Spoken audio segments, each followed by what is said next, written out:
Hi there.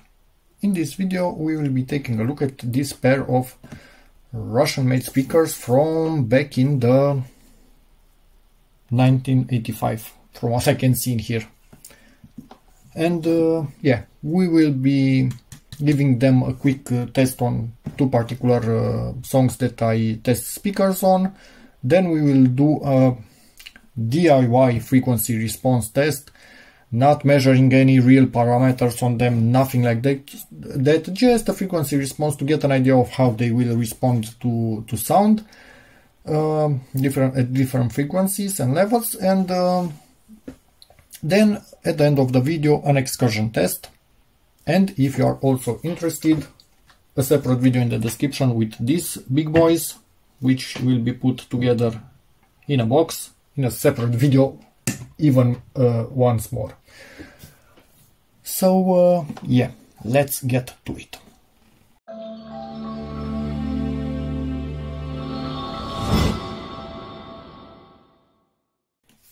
Quite a rugged construction on these speakers with these huge rubber sealing rings around them.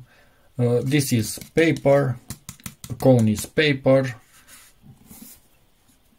obviously aluminium and metal, and the magnet itself.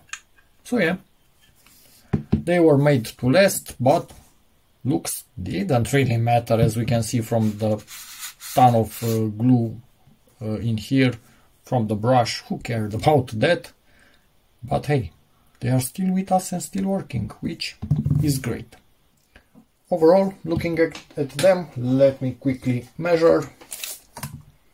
They're about 12 centimeters in diameter, as you can see it here, but the membrane is obviously smaller, about 10 or something like that. Magnet itself, let's give it a quick check. Magnet is about 8.5 centimeters in diameter, almost 9. Voice coil 1 inch, which is about 2.5 centimeter. No hole for the voice coil. The bigger ones do have a hole. Overall, same cast aluminum as the bigger ones.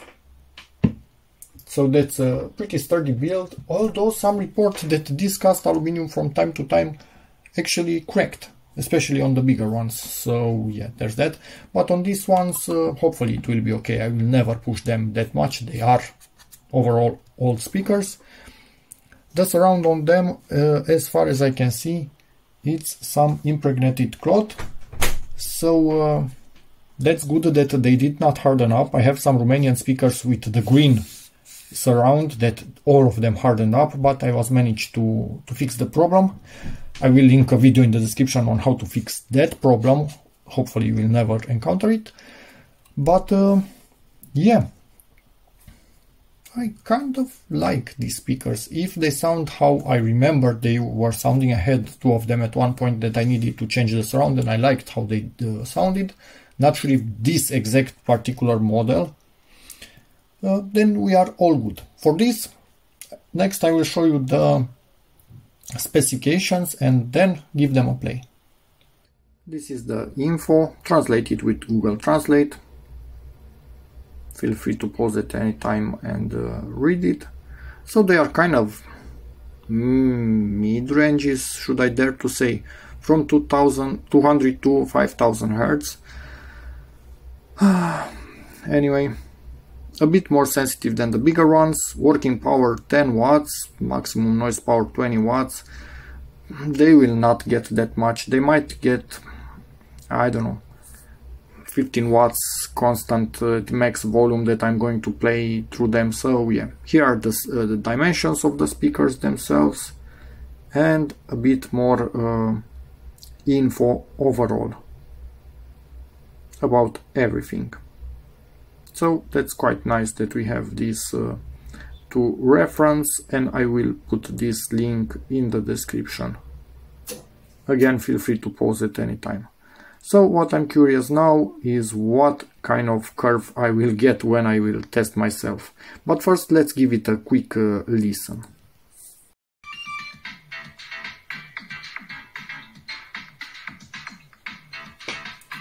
Let's give this a play.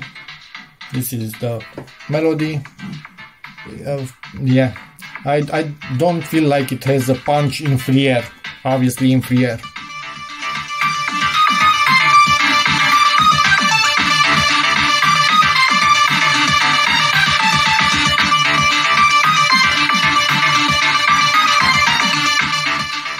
I stand corrected. As a mid bass, I think it's okay. So the specs, yeah, I kind of see them or hear them.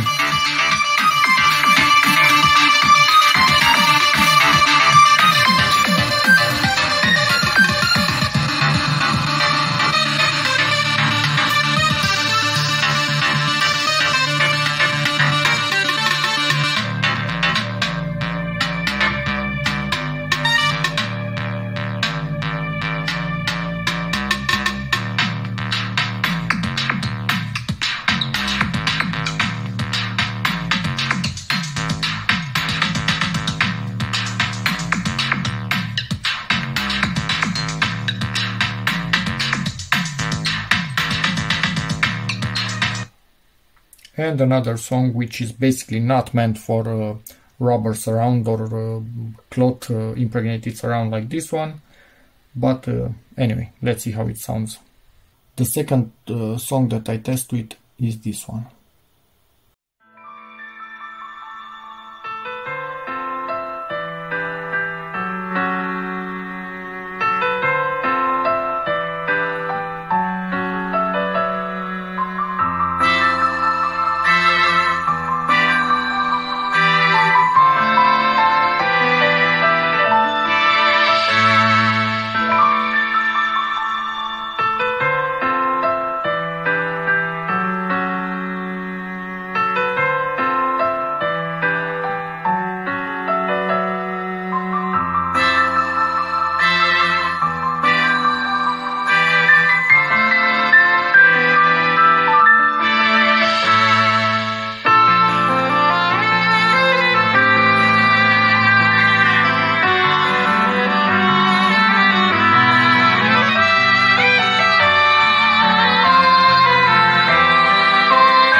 Okay, nothing special. There is a bit of noise, but not from the speaker because of my amp. Let me cut it off. Was set to a bit of a high gain at this point.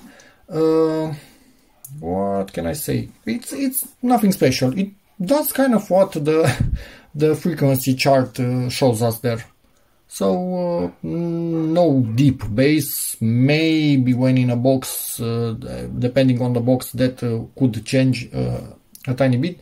Doesn't seem to go extremely high. We'll see also from the test, but kind of makes sense from the specs. Yeah, nothing special about it. What's weird is that this front plate of the motor assembly is really thick compared to the other one. I wonder why that is. Maybe to allow for a longer excursion and still be in the range. I don't know the proper term for that. Anyway, again, when it's in a box, could change everything. But for this location that I'm filming in, putting this close to the wall, this does not work as it seemed to work in my other location that I was filming up until now. So I will put it around here, and the phone will be where this speaker is, to get a bit of a frequency response idea. This is not a proper test, I know that. It's just an average idea to see what it can do, and compare it to other speakers, not to spec sheets and that. So let me do that and get back to you in a moment. I'm basically using an app called Audio Tool that can make a graph of what it can hear. As you can see, the graph is modifying in real time. I'm going to go pick off, then generator and a sine sweep from 30 to 20,000 Hz in 15 seconds with peak on, and it will show me the final graph. And we'll see. The phone will be something like this right up to here. And yeah, obviously I will not talk because that wouldn't generate anything useful. So let me get back to you when I have this. It's an approximation, clearly, again. No, actually the test needs to be done with a logarithmic sweep, otherwise we will not get results similar to what I was getting in my previous tests on other speakers. And our test is completed. This rises fairly quickly in frequency, but yeah, it's kind of clear that from here on it's more stable. Up to almost 8K, but a bit lower actually, somewhere around here presumably. So yeah, I can dig the specs that I saw. They are kind of similar to what I'm actually seeing here. So that makes a lot of sense. And yeah, I'm honestly quite curious to see how this will sound in a box together with the bigger one and some tweeters obviously. Could be good, could be really good.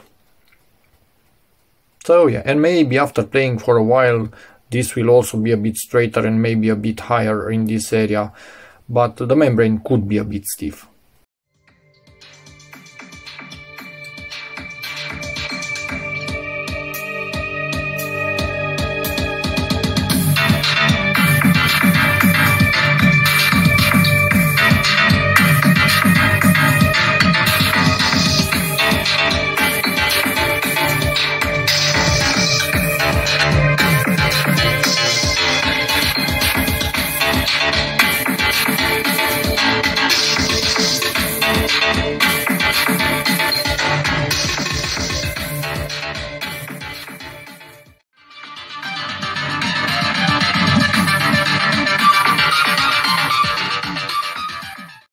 Tested also the second speaker, both of them are working perfectly, so at the end of the day that's the most important thing for me.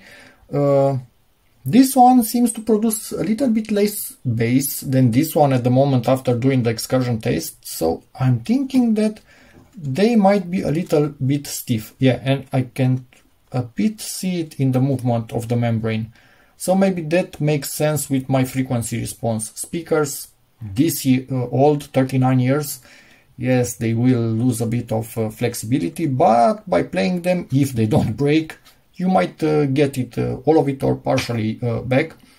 So we'll see how they sound in an enclosure, because that's the next project, an enclosure for this together with the big boys. And yeah, there's that. And I'm not going to try and introduce a bit of bass from the equalizer or something like that.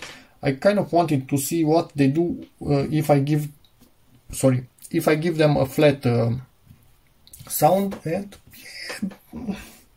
your guess is as good as mine. Maybe just stiffness from time.